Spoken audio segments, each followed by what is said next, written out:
was too small for us at that point. There was potential that there was maybe going to be a bigger one, but even then there wasn't kind of growth availability there to get bigger again, and that could have happened quite quick, and it did. So I think we just had discussions with Michael, who owns the building, and it was basically just a case of I'm going to look for something else. So then just kind of started the hunt, and then seen Morris Park. Went down and spoke to the boy who owns there, and just he's got a kind of vision of what he wants that place to be, and obviously it was easy to buy into then. The space was much bigger, and it just worked.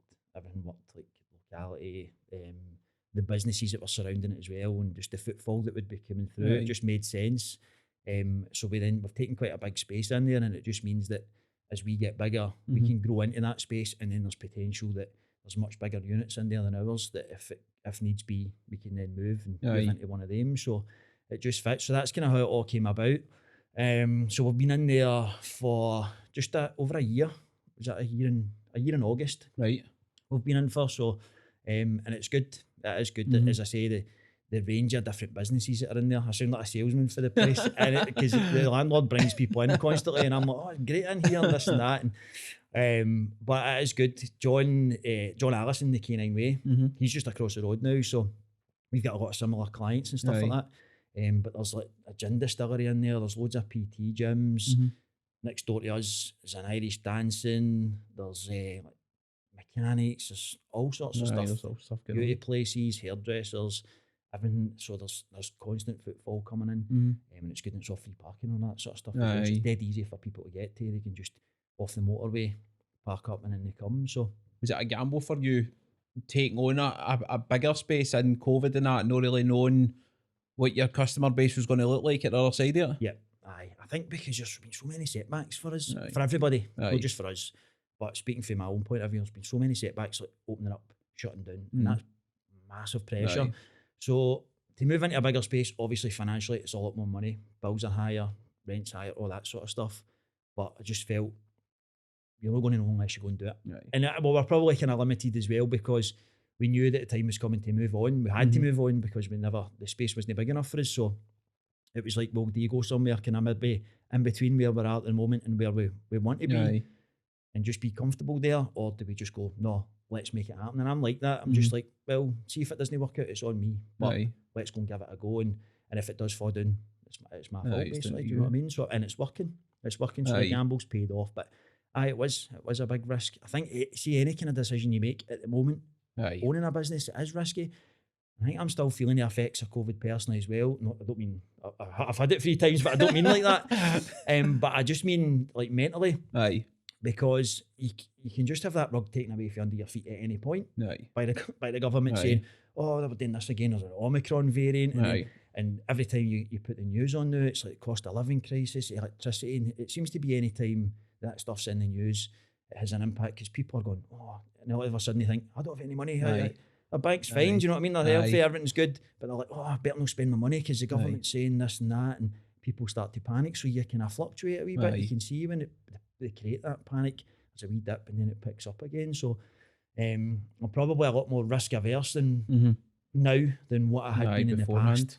How hard was COVID though for you as a company? Because you're reliant on obviously people being out and about, they're needing their trainers cleaned, they're always used, but when that lockdown hit, nobody's doing anything. Like everybody's just kind of sitting. Well, I think I never mentioned this the last time, but this had already happened the last time we did the podcast. So I hadn't been self-employed long enough to qualify for any government help. And because the building that we were in was closing, but we were still allowed to trade, I wasn't getting any help. There wasn't any help coming in, so I was like panic stations. I was like, what am I going to do? So I ended up getting a job delivering the messages at Asda. I just delivery, absolutely loved it. It was brilliant. I done it during the summer. I lost 2 stone. Honestly, it was a graft. And I done it at Clydebank, and it was good. It was good, and it just meant that I could go to sleep at night and I knew my bills were getting paid. You were taking over. And that was it. And if they offered extra shifts and all that, and I was up for it, and I was like, I'll do shifts. And I was just running about in the van myself with the radio on, do you know what I mean? And I was loving it out on a Thursday night, and everybody's out clapping the NHS and clapping the key workers. And I'm a key worker, and tooting the horn, and I was loving it, do you know what I mean? It was good. But then the time came that things were starting to open up again, and then I was straight back into it. And then it was as if we had never kind of been away. the business was coming back again. But the frustrating thing was I had to keep the Instagram account running. I say the Instagram account, and I need to stop saying it. I had to keep the social media channels running, because if you don't, your algorithm dips and nobody sees your content and you eventually open back up. So that was kind of still going, but because I was still posting, people were maybe assuming that we were open or still doing doing some work. So you were getting loads of requests and you're just going, that's a business you're having to turn away and saying you're closed. And so that's hard. That's hard, knowing that you could have still been functioning. You don't know if they're coming back at that point. Well, that's it as well, because I think during, I don't know if it was the first or second lockdown, but I felt as if I went to my bed at night and woke up the next morning and everybody else was a shoe cleaner. Do you know what I mean? It was unbelievable. These accounts just started appearing everywhere.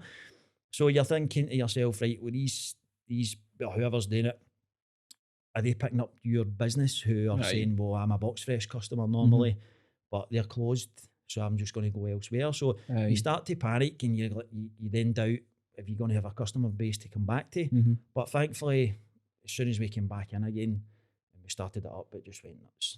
We've never kind of looked back since then. Do you know what I mean? Must have been a relief for you as well, because until you get to that point when you see your customers coming back, you're sitting, and imagine you were doing that job for Asda, get a lot of thinking time to process stuff that's happened and all that. And I suppose that fear kind of grows. But each day you're locked down and you can't get back to doing what you want to do. Because you remember back, I think it's probably, we all kind of forget it now because it was so bad, but it was doom and gloom. It was proper. Horrendous. It was horrible. People were losing people, which is the worst part. People were unwell. But then you've got all that, but you're thinking about your future as well, and you go, how's that going to look? And as you say, you go, are these customers going to come back, and are they going to have as much money as they did have in the past?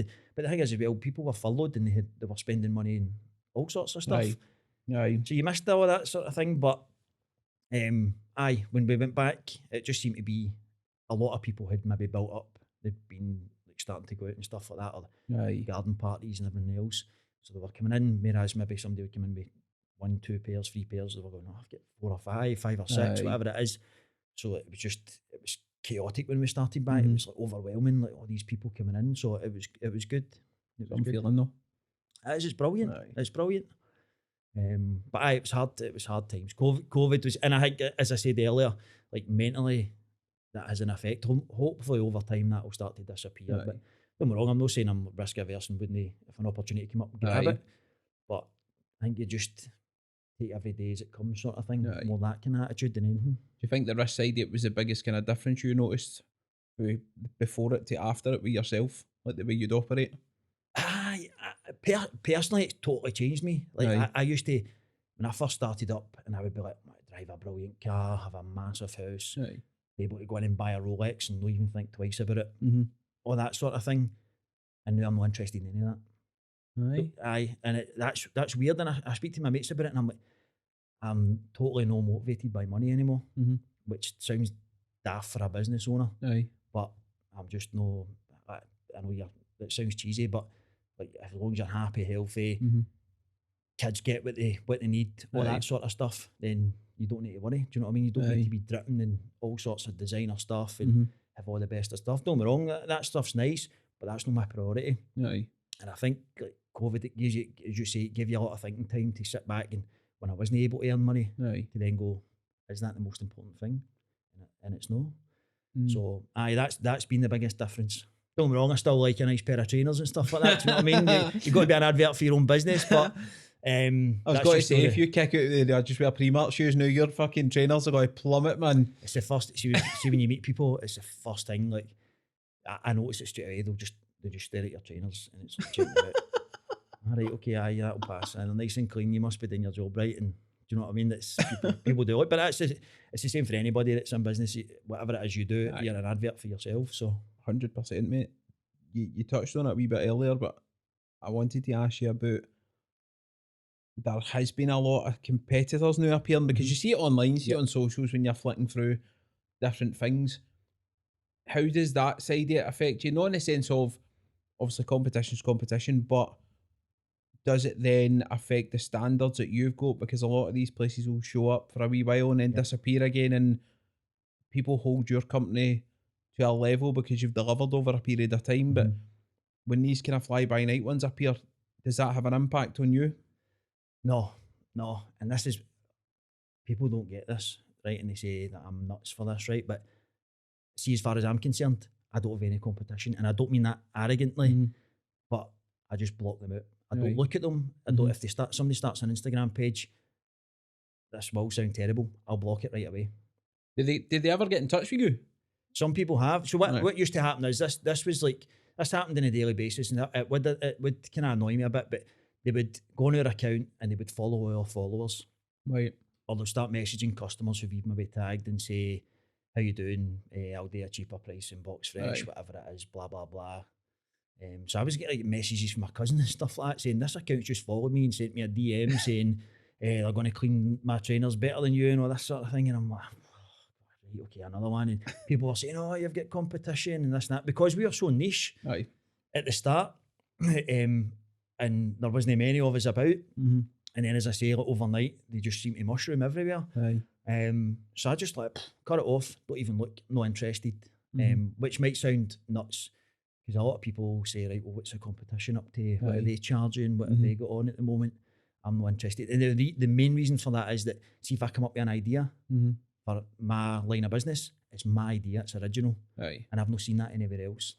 And I would never, I would take to, I couldn't look myself in the mirror if I seen somebody else with an idea and go, I'm copying that. I'm going to copy that exactly. And that was happening with us. We were seeing like the way that we do our branding and also the way they took our photographs and stuff like that, and it was all just appearing that it was the exact same as us. It was like a carbon copy, which is a compliment, because if you go, right, well, you're somebody else's blueprint for their business, that's fine, but I don't want to see you. Because the thing is as well, you know what social media is like, so you spend a lot of time on your accounts and like Instagram, but people's sponsored posts were coming up, so because our main interest in hashtags we were using were all trainer related, we were getting, every time you went on, every second post you seen was just a sponsored post for another shoe cleaning company.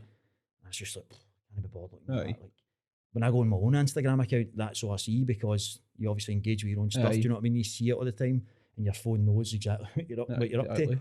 So, but when you're on the business one, I thought, no, I can't be bothered seeing that. So, as I say, it might sound quite harsh, but I just go, not interested, and don't look. It's good as well though, because it avoids that whole, you could drive yourself mental with the comparison stuff. Looking at what folk are doing, and as you say, like you know what you do, you know what you deliver, so why?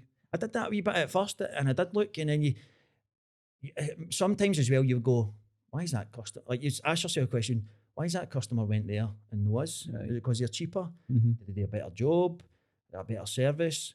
And you then start to then doubt what you're doing. That's not what it's all about. It's about, like, put the fire under me. Do you know what I mean? Like, we're doing a good job here. Don't look at that stuff. Do you know what I mean? Don't get sidetracked comparing yourself to somebody else, because the thing is, the bottom line of it is, would they want to be in my shoes?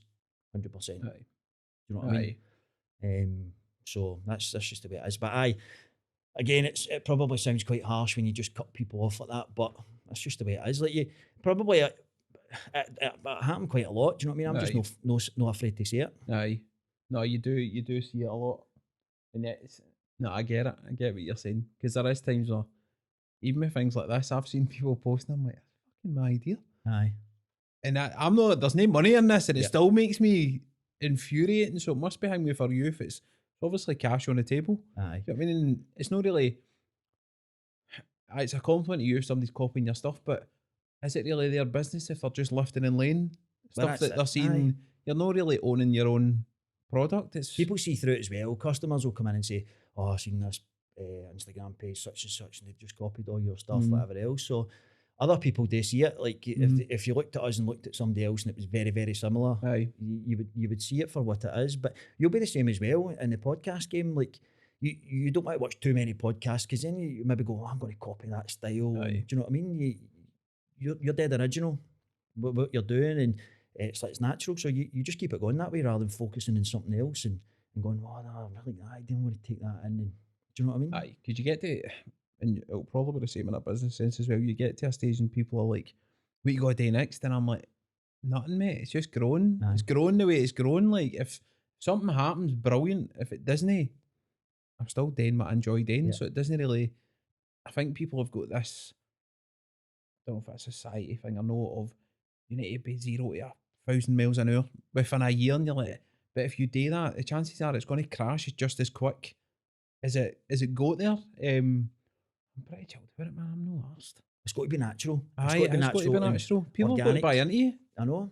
That's the thing. If you go all of a sudden and it gets too big, too soon for you, and you can't handle it, you'll just become scunnered. You'll be like, I can't do this anymore. It's far too much. You know what I mean? It overwhelms you, and you just lose interest. And then what was a good idea and was moving at a nice steady pace, and just goes like that overnight, you go, and the idea's gone, and you move on to something else, and you look back and go, oh, did I regret that? Do you know what I mean? So totally, mate. Totally. I think that's as well, because when I was thinking earlier on, like, what have we done in that time? We've became a bigger business. We've moved into a bigger premises. We've become much bigger. Got a bigger customer base. That's something to be proud of. You don't just go, oh, we don't have another shop, or we've moved into another city, or why do we need to? But the climate of the last 2 years as well, there's no many businesses that can say they've seen a growth in whatever area they're in, because they've probably been about, let's just keep the doors open and try and keep ourselves in a decent position. But you should be singing that for the rooftops, mate. Because obviously you've moved, which a lot of businesses would be like, no chance in that area. You've moved to a bigger place. You've got that customer base back. It's growing. You're dealing with the expectations that they've got. So it's, of course, it's a win, man. It's huge. I know. That's the thing. And the move as well has helped, because we were just a mobile service when we first started, and it was just pickups, which is, you managed quite a lot of that. Do you know what I mean? So, and it's now flipped that the majority of our customers now are coming to the door. So you're seeing people face to face, which is better. And it means we can come in and make recommendations for the work that we need done. And people like, our place is quite cool as well to look at. There's a lot of stuff, a lot of artwork in the walls, or the football tops up the back and all that sort of stuff, and wee things that people can come in and look at. And there's a customer in the day, and she's taking pictures and stuff. She's like, this is amazing. I'm sending this to my man.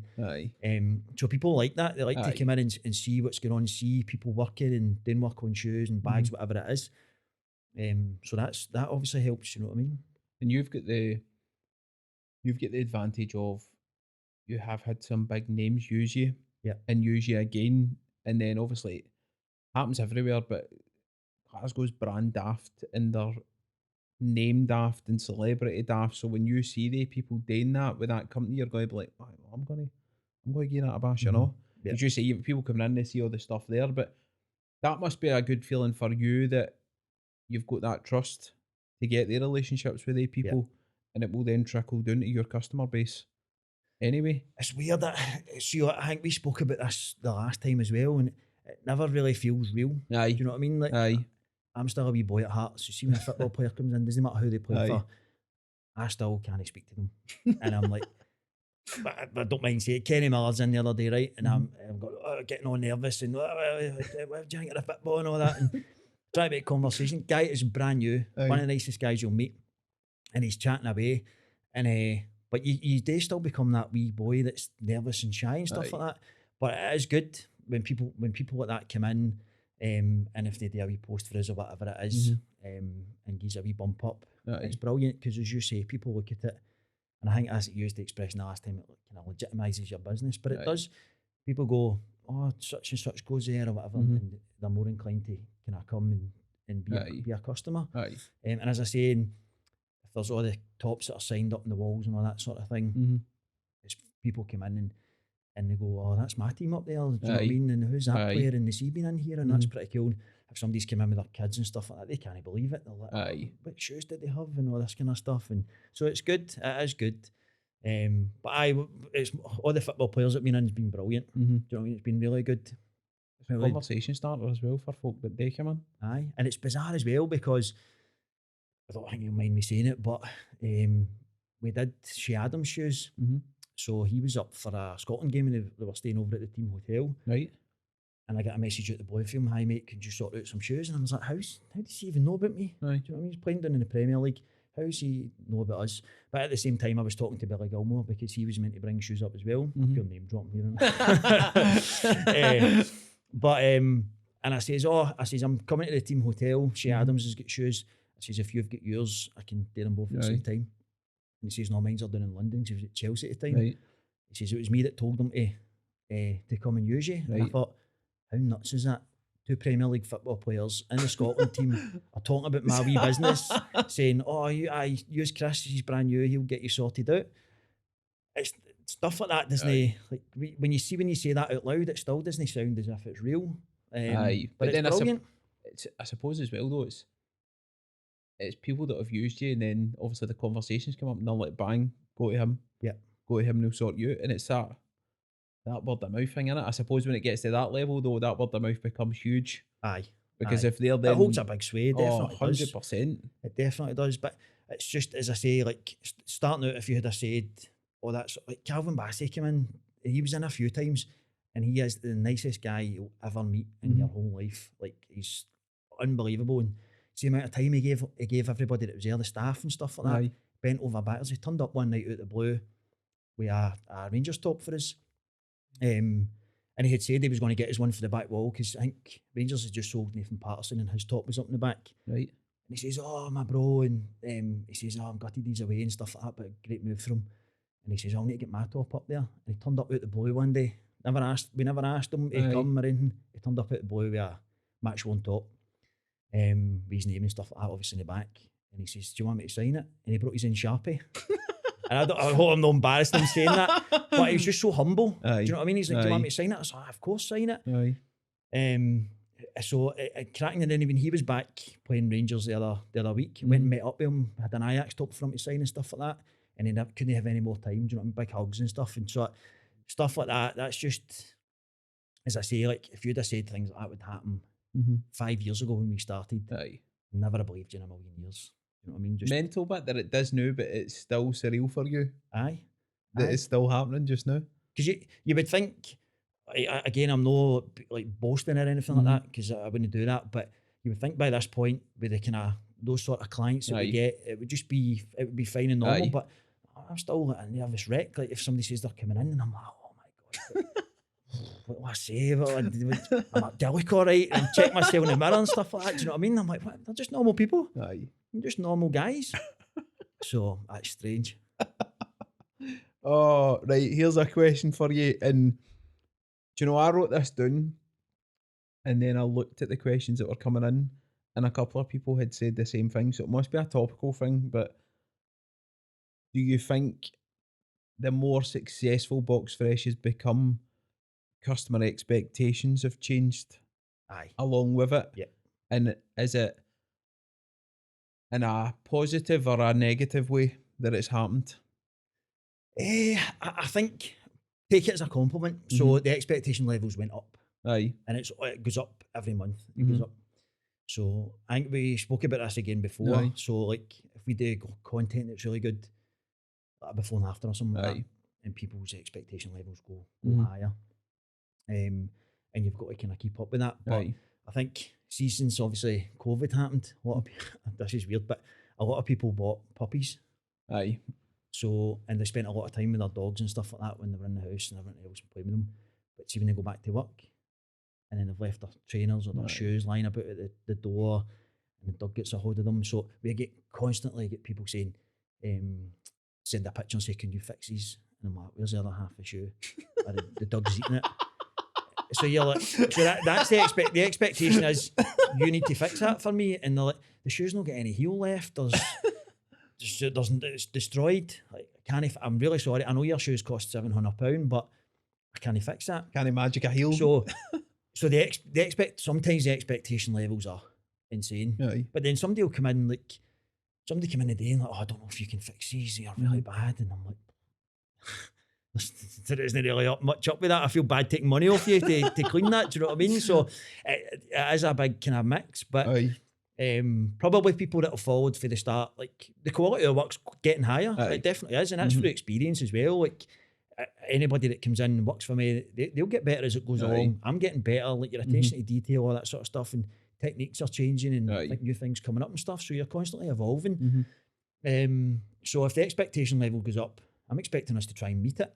Or go above, but then the expectation level go up again. So it's just constantly trying to be as best as everyone else. And then the trainers, some of the trainers that are coming out now, And you're going, people are saying, have you seen this? No, what's the material made of? Like, what's, do you know what I mean? Some of them are like fucking space shuttles, man, when you look at them. Unbelievable, I know. So you look at them and you go, right, how are we going to tackle them when they come in? And somebody's burnt them at a barbecue or something like that, do you know what I mean? Just the mad stuff that you get in. So I would take it as a positive that the expectation level goes up. But you just need to manage it with customers as well. So I'm dead up front and honest with people. I would rather have an honest conversation with somebody before we did any work than have a conversation at the end when I say, right, here's your bill, this is what you owe, and because we've done all that work, but your shoe doesn't look that great. I would rather say to them up front, well, listen, this is what we're going to try, and these are the potential things that we'll be able to do to make it work. You want us to go ahead with it? Aye, go ahead with it. Let's give it a shot and see what happens. So you need to be upfront with that. Do you know what I mean? 100%. And I think, as we spoke about earlier, it's the customer behaviour side of it as well, because it's people understanding that you can't fix everything. You can't take stuff in. Like if there's a heel hanging off or half the shoes missing, but like, right, I'll get that sorted, and people will be like, well, how can you not get it sorted? It's managing that side of it as well, because there is I don't know if it's a generational thing or what it is, but there's a massive expectation now of anything. If somebody's paying money for something, it's well, how can you not fix that? The thing is, the stuff's coming into us and it's already got a problem. So that's different for, like, if I was selling brand new trainers, you're putting stuff out. If something's getting an issue, there's a wee tear in something or something like that, you take it back and you give them the money back. You get it fixed, whatever it is. But stuff's coming into us, it's already got a problem. So we're, however many pairs we take in a day, that's every single one of them is a problem for us that we've got to solve, find ways of solving it to make the customer happy. But touching on earlier what we were saying about like these Instagram pages starting up and stuff, and you see them, they'll pop up and they'll say, we'll get your shoes looking brand new, your shoes will be perfect condition, whatever else, and you go, right, okay, good luck with it. You see when you get your first customer saying that shoe's whatever on it, or a stain that's not come out, you said you would get that brand new, good luck having that argument with them, do you know what I mean? So you need to be realistic. I've never once said we will get your shoes looking brand new, do you know what I mean? Because it is physically impossible. It's the same if you go and buy a brand new car and you take it and you drive it for 4 weeks, there'll be dinks in it, whatever. You can take that to the best valet in the world, detailer, whatever it is. It's not a brand new car. And it's the same with a shoe, you know what I mean? So it's the exact same problems. Do you ever, what's the one thing if you get sent to you, you're like, well, nothing I can do with that? Is there any kind of anything that could spill on a shoe or anything that comes in and you're just like... See, it's weird because Tequila Rose, black currant juice, everybody's drinking VBLs. Right. Is that right? Aye, vodka black currant. I'm not old. I don't go out. Do you know what I mean? I don't know what the young ones drink. Mate, I drink tea. VBL, right? So like VBL, Tequila Rose, all that sort of stuff, curry sauce and things. So you could bring in a shoe, say for example, it's a Gucci Ace trainer and it's got curry sauce on it and maybe a bit of Tequila Rose, and we clean that and we'll get that off, and it'll look brilliant. But it could come in the same stains on maybe on a Balenciaga Triple S or whatever, some other shoe, and it'll budge off the leather and it'll come off the midsole, but it'll not come off the kind of netting mesh. And you can try loads and loads of stuff, but just no budge. So it's weird. So certain stains will come out of certain materials, fabrics, whatever it is. So you can never really tell. So all you can do is say to somebody, listen, we'll put that through a clean and we'll see how it goes. But we'll clean every single shoe as many times as it takes until we're happy with it. So, or until we stop seeing a difference. So like even if you come in for the basic quick clean service, which is £25, and you said these are in a bit of bad condition, can you fix them? So we could clean that the first time. It's a long process. It does take time, but you could maybe spend 6-7 hours on a shoe. It's the basic service, and you could maybe spend an hour and a half on one that's at the top of the range service. So you can never kind of quantify how long that's going to take. We'll just keep going. If we're seeing a difference each time, we'll just keep cleaning until we can then say we've done as much as we could. Do you ever get the same customers in with the same issue? Like 2 weeks later, they're back in with a fucking curry sauce or the trainers. There is loads, to be fair. I'll not name anybody's names, but they'll know if they listen that it's them. And they'll come in like every 2 or 3 weeks. They obviously like a wee party, do you know what I mean? But it's the same stuff, it's the same shoes, and some of the guys go, I'm fed up cleaning this shoe, do you know what I mean? But that's what it is. You want people coming back, don't you? True, mate. Obviously doing a good job. True. Well, this is I'm going to give you a chance to big up your team here. Obviously on the socials now, you see a few of them doing their thing and you've got the videos going across everything, but how important is that to you that you've got a team there that you trust and they're all kind of pulling the same way for you? It's huge, huge. So obviously when I started, it was me at first, one man band, done everything, started doing the pickups, done all the cleaning, repairs, all that sort of stuff. So now I'm in a position where I don't need to do any cleaning. Right. Almost. I quality control all the stuff before it goes back. So every pair of shoes that goes back to a customer, I'll check them first, make sure that I'm happy with them. We've done everything possible. If anything else needs done, we'll put them back in again, get that work done, and deal with any kind of wee minor issues or stuff that's maybe a bit more difficult, whatever it is. But having a team there that I can trust and say, right, well, like, for example, if I were to go on a holiday, whatever it is, or if I've been unwell, had COVID and stuff like that, the business still went and operated normally, and it's not been an issue. So team are brilliant, and I said that the first time we spoke as well. Like, you need to put people in there that you can trust, that are good at the job, that are willing to learn and that work hard. And people, the big thing for me is people come in who will know me. My pals come in and visit, have a coffee and stuff like that. And I go, do you know what? See the people that work for you there? Eyes down. They just get on with it.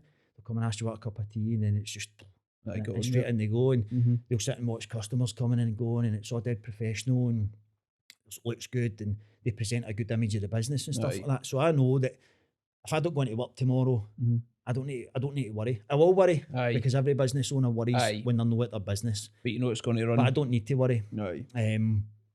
That's just something that happens. But I can take time off and I can say I'm going to go. I'll be on a 2-week holiday this year. The business ran. Do you know what I mean? I was checking in every day, how's things going, all this kind of stuff, and it just operates as normal. So that's the biggest thing. Is when you don't need to be there, while your business still function just as well without you, and it does. So that's the biggest compliment that I can pay to them. Do you know what I mean? But it's a process as well. So you get people in and you show them the ropes, if you like, and you just hope that they pick it up. And thankfully, touch wood, everybody has, and it's went well in that regard. Do you know what I mean? Long did it take you to get in that position of not feeling comfortable, but feeling content enough to be off and be out the business and letting the team kind of? It was I think, see, the first time it happened when I was off for a kind of prolonged period, it was the first time I had COVID, and I was quite ill with it, to be honest. So I couldn't go into work. I couldn't be there, so I never had any choice but to leave the guys to it. And when I came back and seen that the place hadn't been burnt down, then I was like, do you know, that whole, not that I didn't trust anybody, but that whole barrier had been broken down. That it's like, these guys are good. Do you know what I mean? They're good, and I never had any problems. There wasn't any issues. So it was from then, basically. And so that was, how long ago was that? I don't know, maybe less than 2 years, 18 months or something like that, maybe ago. So for then, I've probably taken more days off now than they would like. Do you know what I mean? So I'm maybe just not going to come in tomorrow. So, but it's good that you can do that, because you need to have your downtime as well. Like, when you're not at your business, you're thinking about it constantly.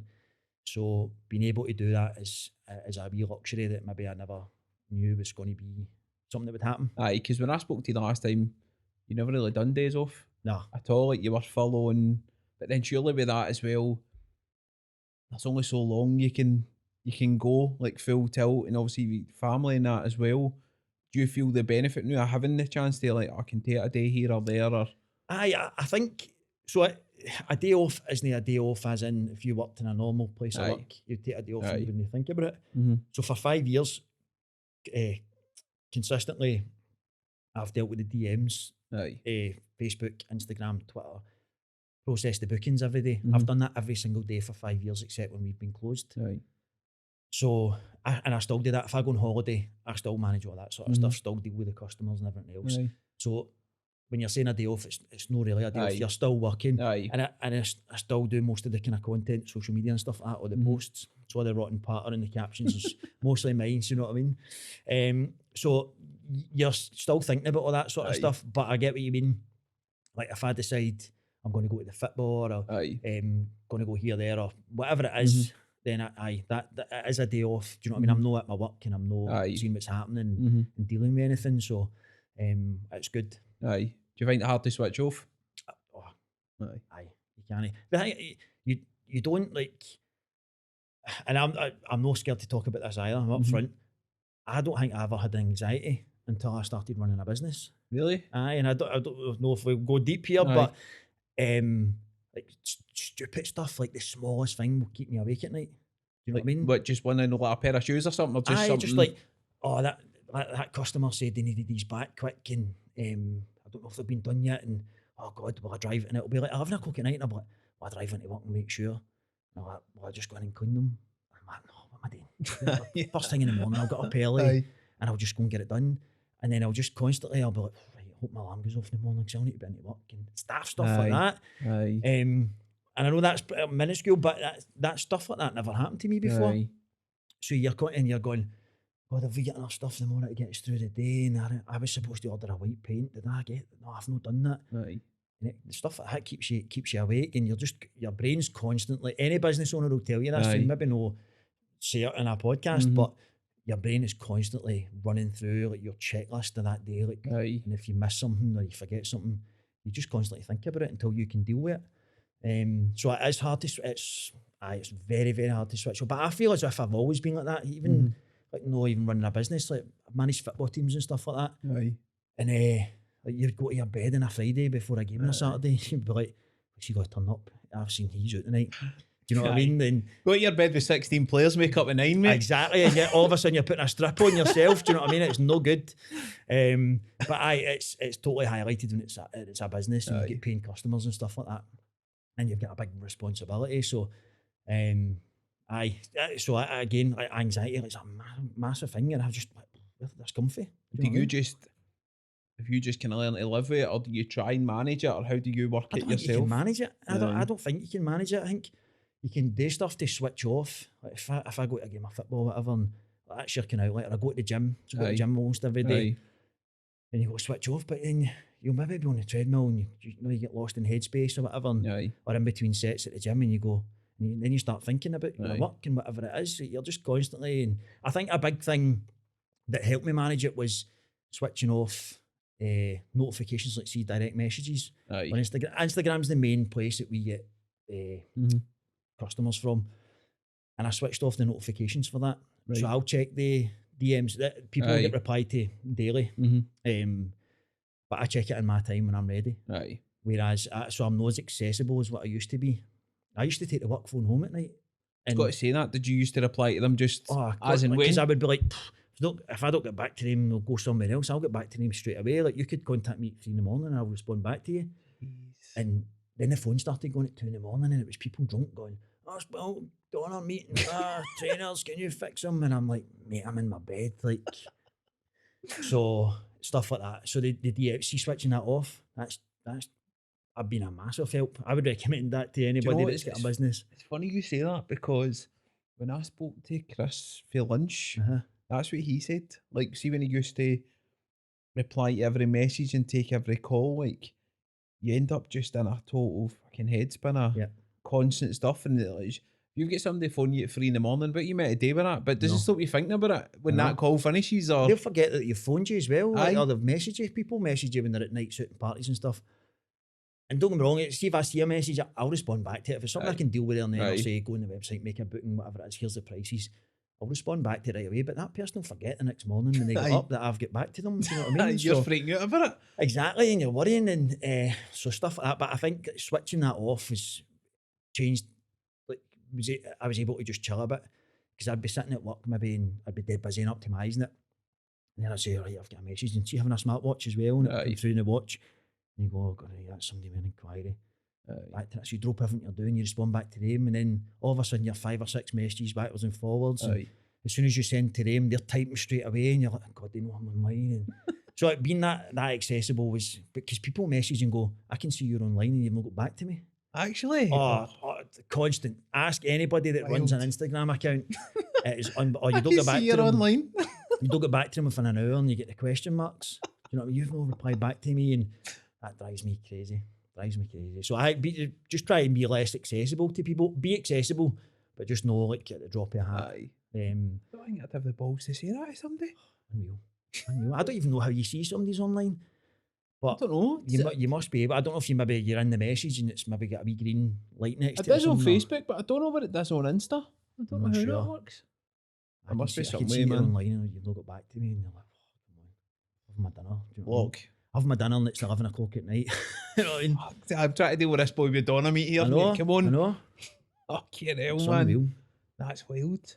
Interesting though, just that totally rung a bell when you said that about the DMs and how you kind of switch off it. Because there's a few people that have brought that up. Yeah. About just not having business hours, but leaving the work phone or switching off notifications and just going into it when you're ready to go in and deal with it. I think as well, see if it's a small business, you're obviously clearly a small business. But see if you messaged a big company, if you messaged, I don't know, like customer service, something like that, you're not going to reply back for them straight away. Do you know what I mean? That's you'll get a reply back. You maybe get a generic message back that we'll get back to you between 8 and 6, Monday to Friday. Do you know what I mean? But just because it's a small business, I think people maybe feel as if they know that it's a real person on the other side of that, and they maybe know who the person is. And they think if they just bombard you with messages, you'll get back to them. Do you know what I mean? 100%, mate. Right, I did think you had to put some questions in. So I'll give you the ones that are normal. And I'll send you other ones later that are fucking wild. So John for the K9 Way, and to be fair, he's done you a solid here. He's not went in on you. What sort of things have you come across when you've been looking at shoes? You must have there must be some random pairs of trainers that have showed up to get fixed. With stuff in them, you mean? Or just anything that's been on them and you're like, what the fuck is that? There's definitely stuff I can't say on this, like, because I'd embarrass people and I want them to come back and use us. So, and we don't talk about that ever, right? Because everybody be embarrassed, so there's some wild stuff. But we've started doing handbags and purses now as well. Right. So, there's some pretty ropey stuff that you find all sorts of, so you find like biscuits and all that kind of stuff, kids' toys, other toys, money, all sorts of things. Obviously, young teenagers must use their trainers as like their wee stash, do you know what I mean? So their mothers they find it, so you maybe find wee empty bags and all that sort of stuff in them, and you just discreetly put them in the bin and not get anybody into the bother. But how awkward is it? But if you find something in a bag, right? Surely if you're cleaning it and they come back, I'm assuming the bag's empty because you've cleaned it. So you just handing them the other stuff going here, by the way. Well, see, that's...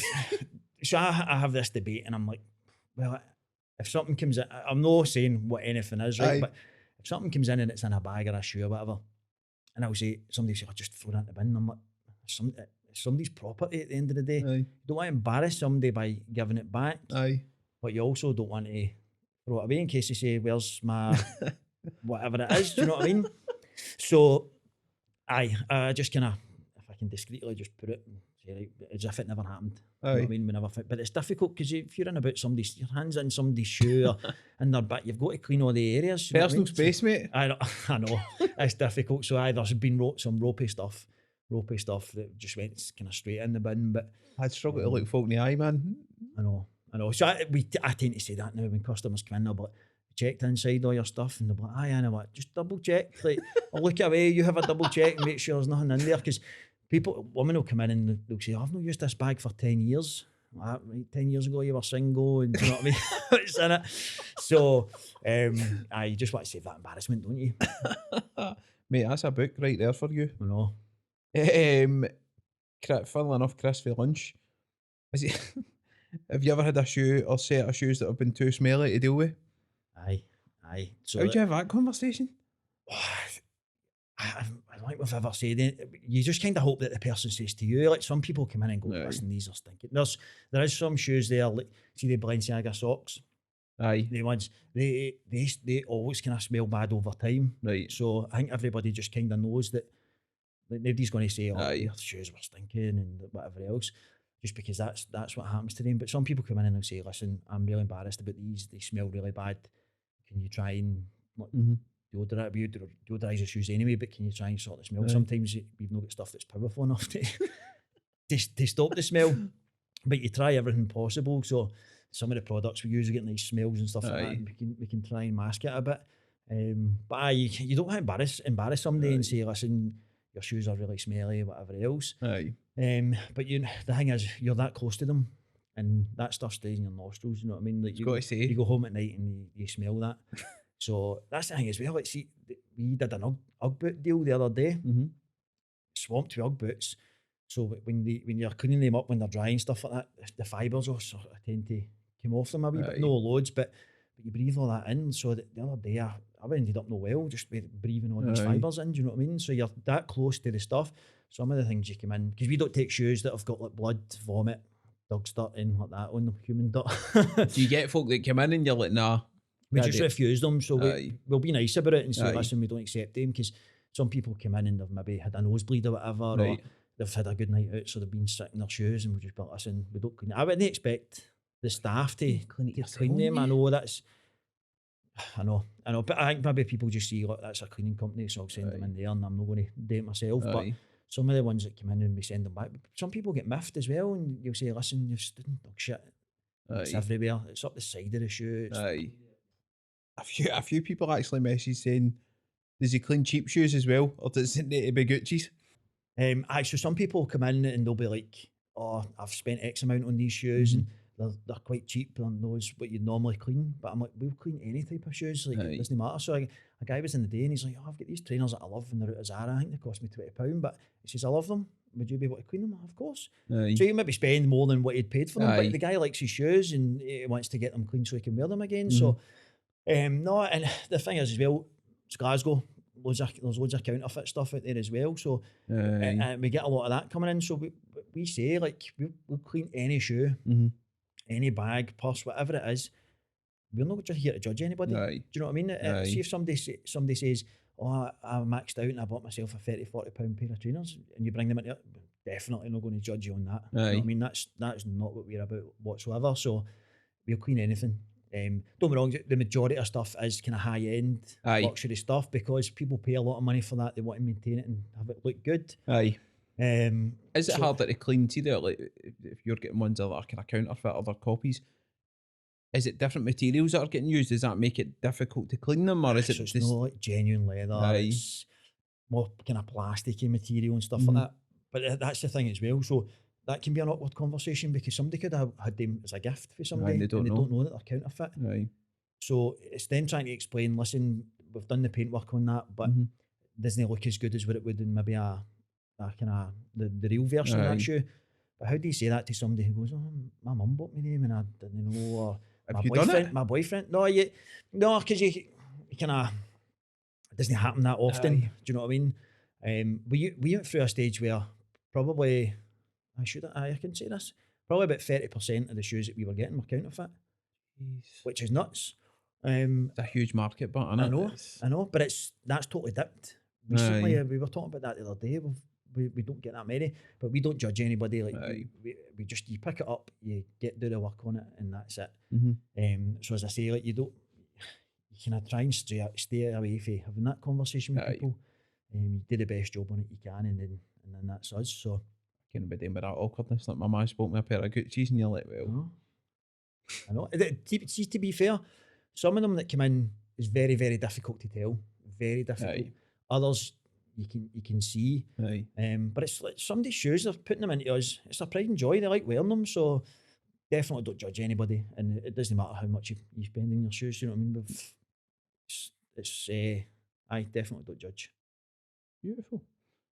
Somebody had asked, obviously taking into consideration COVID and the move to your new premises, looking back over the last 18 months, is there anything you would have changed about how you done things or how things panned out? No, I wouldn't change anything, I don't think. As we spoke about earlier, like, taking that risk, that was a good move. And I'm proud of myself for making that decision. Do you know what I mean? Because you surround yourself with people you can trust that will maybe give you advice and stuff like that. And some of the advice I was getting was maybe sit it out, see how it goes. Maybe don't go into somewhere as big as what you're in, because it is a big unit. It's huge. And I was like, no, I think I'm making the right decision here, and I think I can make it work. Thing is as well, like, there's opportunities there. Like, if it wasn't working, then somebody else could move in and take half the unit. So if you've always got a backup.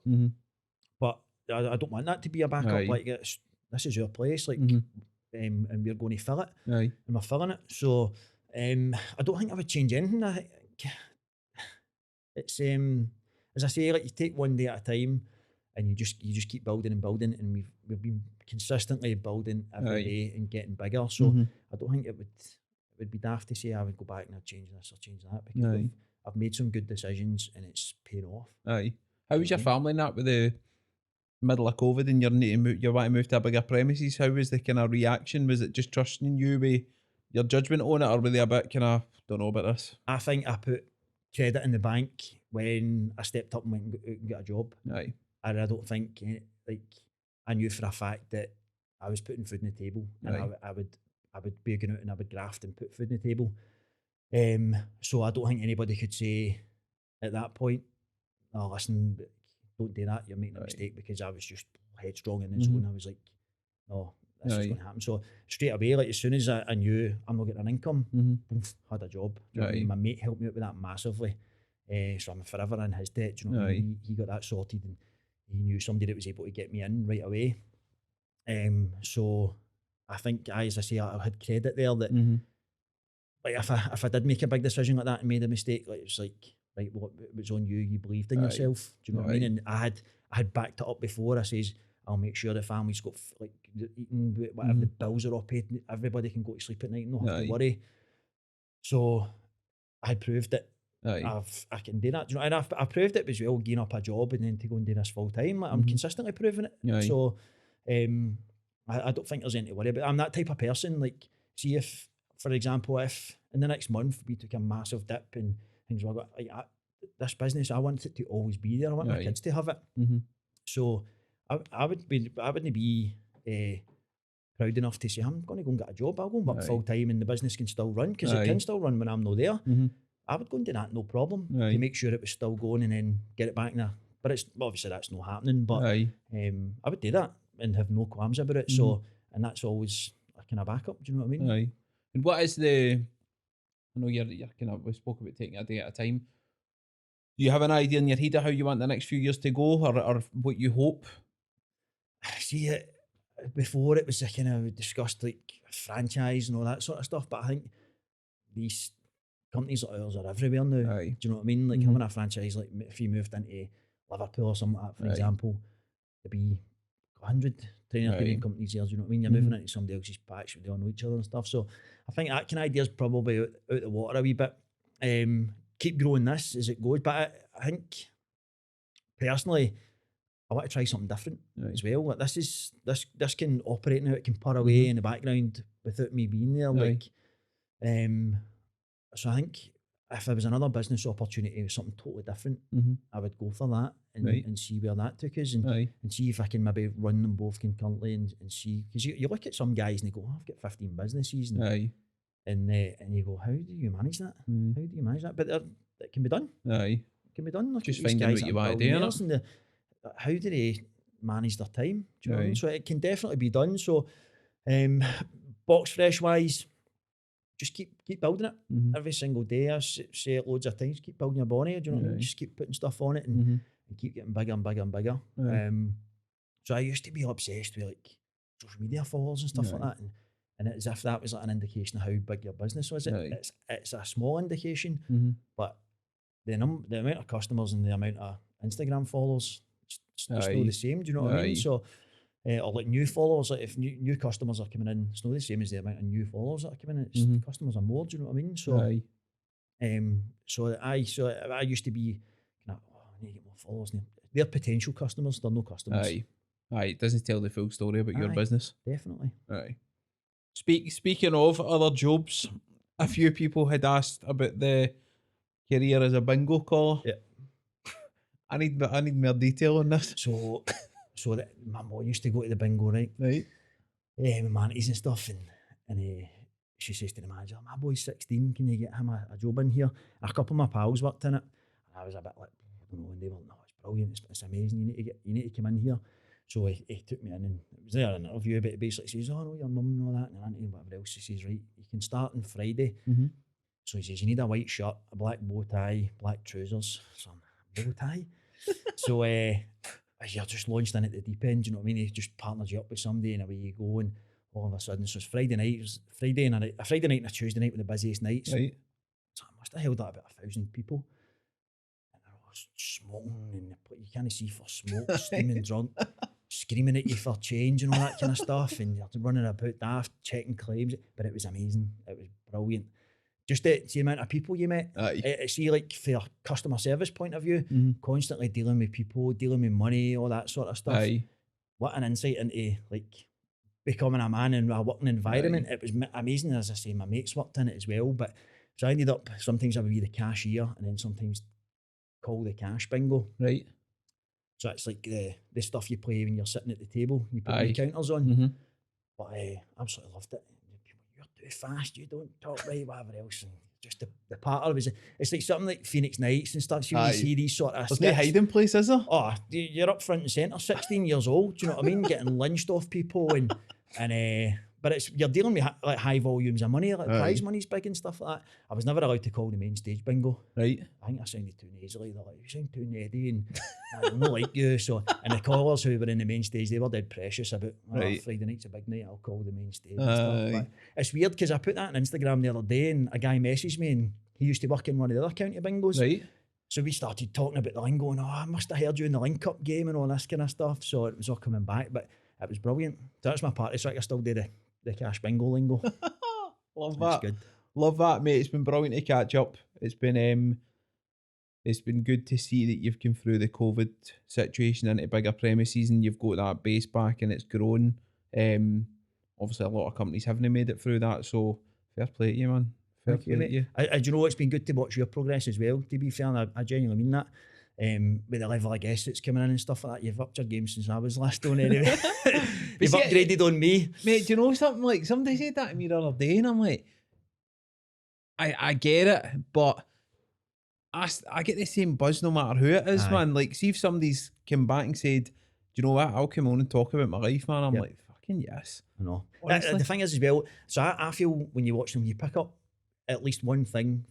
So when Cy Ferry was on the other day, he's talking about football, right? And he probably doesn't know it, but everything that he was saying was relating to owning a business. Right. The way he's talking about managing his team and stuff, that's managing staff. The way he's talking about having to deal with all the pitches and all that sort of stuff when he first started out of that team, that's the exact same stuff that you deal with as a business owner. Right. So albeit he's talking about that different industry, it's all the exact same. It's the same problems. You take 2 steps forward, you take 1 step back every single day. So you do pick up wee nuggets for every single person that comes in. That's why it's so brilliant. Do you know what I mean? If anybody is in business, get tuned in and listen and watch and see, because you'd pick up loads of stuff. That's it, mate. Like I said that to you before, even if like a couple of people listen to it and go, do you know, I took something for that. That's what it matters, isn't it? I've said this to you before, messaging. I still listen to mine's, not to hear the sound of my own voice, because I hate the sound of my own voice. I sound terrible. But for motivation, see if I'm having a wee week where I'm feeling sorry for myself and I'm like, a pity party, I'll put that on and I'll listen to it in the drive into work, because I'll go, God, how far have you came? You know what I mean? Like, no, and keep going. Keep going. And it definitely gives me a perk up. So I don't know if anybody else listens to theirs, but that works for me. You know what I mean? And it's good to have that documented that I can go and just tune into it whenever. Totally agree, mate. Brilliant. Totally agree. It's been class. Excellent, Thank you. Mate. Thank you. Superb.